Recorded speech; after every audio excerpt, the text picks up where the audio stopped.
আমরা নীল বিদ্রোহের যুগে ফিরে গেছি। এত সুন্দর মণ্ডপের থিমটা করেছে, জাস্ট বলার অপেক্ষা রাখে না। তোমরা দেখতেই পাচ্ছ সেই নীলকর সাহেবদের সেই পোশাক আশাক সেই সমস্ত কিছু নিয়েই এই দুর্গাপুজোর থিমটা করেছে। অনেক দেরি করে ভিডিওগুলো আপলোড করছি, কারণ শরীরটা ভালো ছিল না, তাই ভিডিও আপলোড করতে পারিনি। তাই জন্যই ভিডিওগুলো আপলোড করছে। এত সুন্দরভাবে বেস্ট অফ দি বেস্ট, মানে আমার কাছে এত সুন্দরভাবে সেই পুরনো দিনের চাকা, সুতো তৈরি করা, নীল বিদ্রোহ। তো ন্যাচারালভাবেই আমরা চলে এসেছি দমদমে। এখানে তরুণ দল, দমদমের তরুণ দল খুবই ফেমাস একজন, মানে একটা পুজো সমিতি। আর এত সুন্দরভাবে প্রত্যেকটা বছরই সুন্দর সুন্দর থিম তৈরি করে।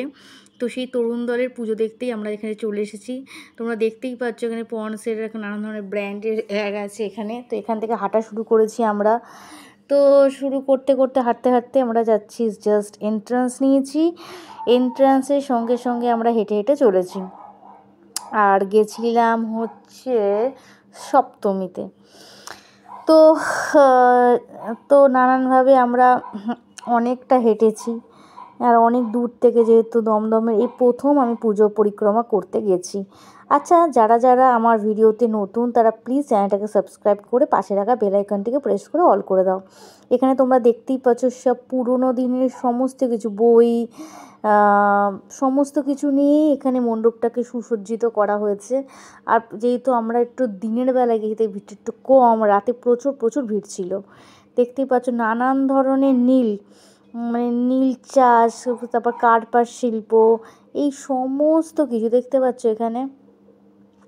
এখানে সব নীলকর সাহেবদের যেরকম অত্যাচার করা হতো, নীল বিদ্রোহ যেরকম হয়েছিল, সেই সমস্ত মানে সেই হিস্ট্রি নিয়ে এই সুন্দরভাবে এই মণ্ডপটাকে সুসজ্জিত করা হয়েছে।